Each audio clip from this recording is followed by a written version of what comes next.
everyone.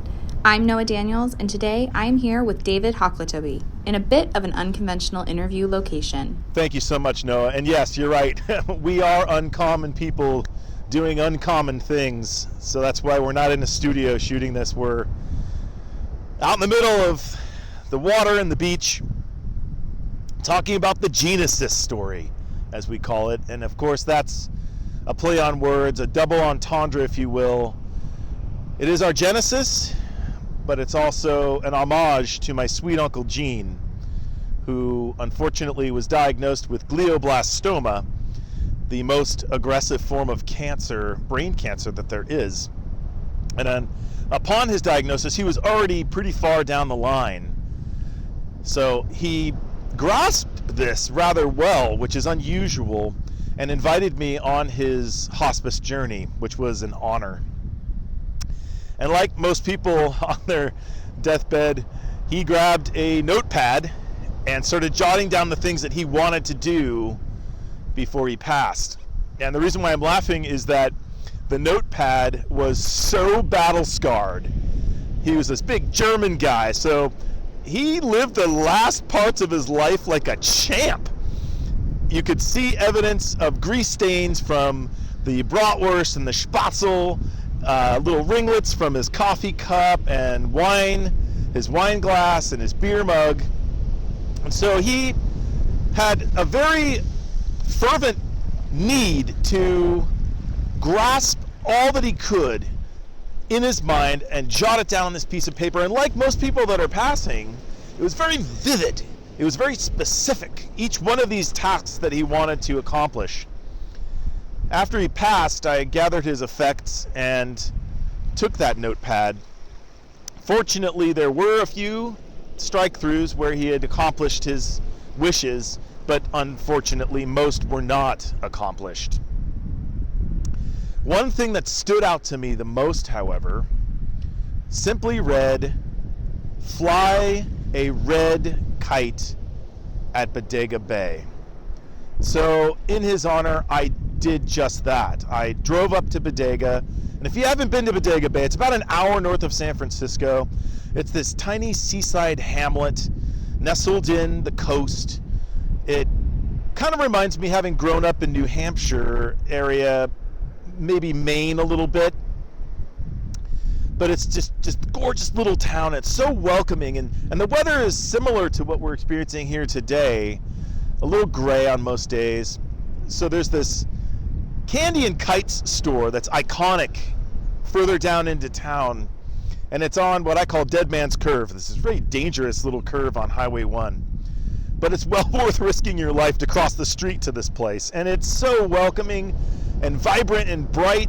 It's got the pinwheels, it's got the streamers, it's got banners, it's got flags that are thematic to holidays. And then, of course, when you go in, there's an array of kites, and as promised, a lot of candy. And you can't leave this place without a big bag of saltwater taffy. So you go in, it's tiny, doesn't have to be big, and there are kites everywhere. So I started looking for the iconic, red diamond-shaped kite, and I found box kites, and I found dragon kites with really long tails, and I found the two-handed kites for people that want to do tricks, and I even found the smaller, as I call them, day-use kites that are plastic that, Daddy, I want to fly a kite, and we're here. So you buy it, and it's a throwaway at the end of the day, and they're SpongeBob SquarePants or they're Dora the Explorers on them. But I was really having a hard time finding the traditional-looking kite. So the proprietor at the time was a woman. She came over to me and she noticed I was struggling, and she said, "Can I help you find something?" And I said, "Yes, please." I described the kite, but more importantly, I gave her the why behind the what. And she was so empathic, and I started tearing up. I was real emotional, and she started tearing up, and she said, "We just don't have anything in stock like this. Let me go check in the back." And the back was like a small hall closet. She goes in, and she reemerges with a piece of plastic that looked like it had been in Grandma's attic for 20 years, just caked with dust. And she looks up, and she didn't have to say a word. But she did, and what she said was, "I think I found what you're looking for." And she starts to sweep off the dust, and I could see bits of red. She pulls it out of the sheath, and I lost it. It was exactly what I was looking for. And I said, "So how much do I owe you?" And she said, "I can't charge you for this. This is yours. It's been waiting here for you. Please, take your kite and go fly your kite." Subsequently, that was the title of the first book that I wrote on this subject, and I did exactly that. I went down to the beach, I laid on the beach, and I watched the kite and how the wind had its way with it, and I'm communing with my uncle, a one-way conversation, of course, and I probably from a distance looked like a real kook, but I'm used to that and I'm fine with that. I am a kook. So as I'm laying there talking to Uncle Gene, it finally hits me.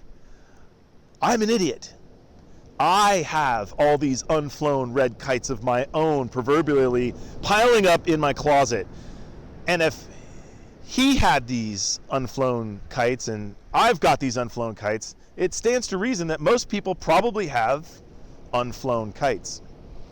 I was in college at the time, and as college does to you, you have a class in the morning and then a class way in the afternoon. So I had all this time in between, and I used to joke with my students when I was teaching at the university that it's not about regurgitating information, it's about navigating systems is why you have a degree. And so I used that time wisely, and I went and I gathered survey questions from 10,000 people. And these aren't SurveyMonkey, it was face-to-face. And when somebody had something of real importance to share, I would drill down. So it wasn't just a simple answer. And that wisdom has prevailed. And now here as I stand at the end of my career as a gerontologist, having helped thousands of people die, I can tell you that I've seen physical pain. I've seen emotional pain. But there's nothing more painful than watching someone die with a heart heavy with regret. And that is Gene's message. That is Gene's legacy. To not wait. Tomorrow is not promised. We don't know what our expiration date is.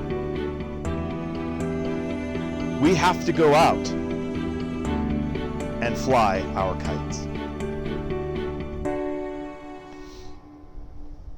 So, David, the movement has grown immensely, and the red kite symbol is a bit infamous. In fact, it has been rumored that the red kite symbol as a tattoo means that you are part of the red kite cult. Would you care to elaborate? Thank you, Noah. Yes, thanks for blindsiding me, by the way. The tattoo, let's talk about the tattoo for a second. So, I have this gigantic red kite tattoo on my arm that is now no longer a secret. I put it on my arm because while I am pretty good with my memory, and ironically that's what I did for so many years, is I'm an expert in memory impairment and cognition, working with people with dementia, I still struggled with having to maintain this lifestyle so that I had these constant reminders, and I had little red kite symbols in my bathroom, I had them when I woke up in the morning, I had them in my car to just constantly remind me, let's do this. And even as the father of this movement, I would sometimes forget. So I thought, well, I leave the bathroom, I leave my bedroom, I leave my car, where is somewhere that I can put this symbol that I'm constantly reminded? And I thought, well, yeah, I don't leave my skin, so I got a tattoo. Shortly after that, some of my friends got the tattoo. Then I started getting emails from people that I had never even met that got the tattoo. And so naturally, people started to claim, as they do, people will do what they need to do, not everybody's all together, they jump to the conclusion that we're some sort of cult. And I assure you, we don't have a commune.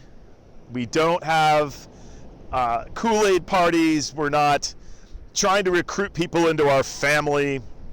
We are not a cult. But we do have a lot of fun with that and kind of make gestures that maybe we are a cult, just to mess with people, because that's part of what we do best, is we disrupt and we get in the heads of people and we own it now. So maybe we are a cult. Well, everyone, thank you so much for being here. Again, I'm Noah Daniels, and this has been David Hockletoby. David, thank you. Please hang up and try again. So he invited me on his journey through hospice. And cut. And there's, a couple dozen people that have the tattoo now, and we've been labeled a cult. I assure you, we are not. Your Kool-Aid master. Not now. Cut. Hey Red Kite fans, thank you for watching this video. Like, subscribe, comment, and come back for more daily gifts.